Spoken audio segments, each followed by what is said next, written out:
কত রাত পর্যন্ত জেগে জেগে ওদের সাথে বসে থাকতে হয়। ওরা ঘুমায় না, ওদেরকে ঘুম পাড়াতে গেলে নিজেরও ঘুম পায়।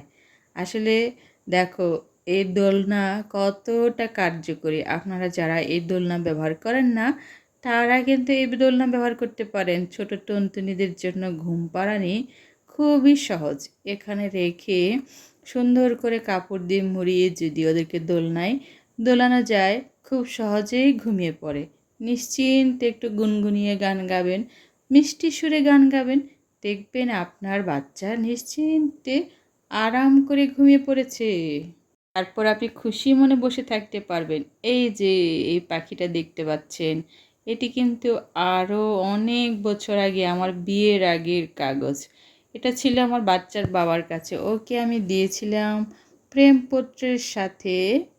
পাখিটা গিফট করেছিলাম কত সুন্দর করে ঝুড়ি দিয়ে একে একে সুন্দর করে সাজিয়ে সাজিয়ে তারপর ওকে গিফট করেছিলাম। লেখা আছে 2008 10/5 2005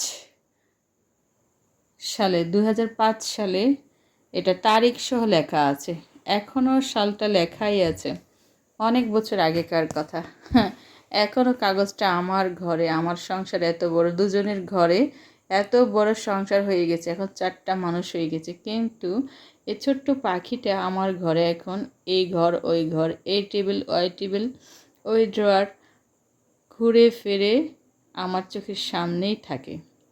দেখি এবার আমার পাশের ঘরে আমার আরেক বড় টুনটুনি ঘুমাচ্ছে।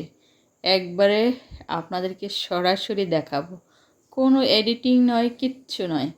এখন যায় ওইকে আসলেই ঘুমিয়েছে কিনা। হ্যাঁ, ঘুমিয়েছে। দেখো দেখো, ওই নিশ্চিন্তে শুয়ে পড়েছে। যাই ওর কাছে গিয়ে দেখি কি অবস্থা। দেখি তো, না, ওই গুনগুনিয়ে কবিতা বলছিল, কবিতা। নিশ্চিন্তে আপন মনে, কারণ পরীক্ষা শেষ হয়েছে তো এখন কবিতাগুলো ওর মনে পড়ছে, কারণ পরীক্ষার জন্য বেশি বেশি করে প্র্যাকটিস করেছিল। ওই প্র্যাকটিসের কারণে এখন কবিতাগুলো অর্থটস্থ হয়ে গেছে। যাক, ওর সাথে বসে একটু গল্প করি, কেন ঘুমাচ্ছে না, কেন এত মিষ্টি মিষ্টি হাসছে। আজকে আসলে বিছানাপত্রে একটু অগোছালো, কারণ এখনও বেড কাভার বিছানো হয়নি। এই যে ছোট কালো খেতাটা দেখতে পাচ্ছেন, এটা হচ্ছে আমার হাতে শিলি করা তৈরি করা ছোট বাচ্চার জন্য, আমার ছোট বাবুটার জন্য। এখন ওইও ছোট বাবু হয়ে গেছে, এখন শোয়া যায়। বেড কাভারটা ভিডিও শেষ করার পর অবশ্যই আমি বিছিয়ে নিব। আমার এখন শান্তি আর শান্তি, দুজনে এখন ঘুমাবে, আমিও ঘুমিয়ে পড়ব আপনাদের সাথে। এখন অনেকটা ফ্রি লাগছে, ওরা যখন ঘুমায় তখন অনেকটা ফ্রি লাগে, কারণ সারা দিন ওদের সাথে এই কথা সেই কথা, কত কথাই না বলি। আবারও দেখা হবে পরে ভিডিওতে বন্ধুগণ।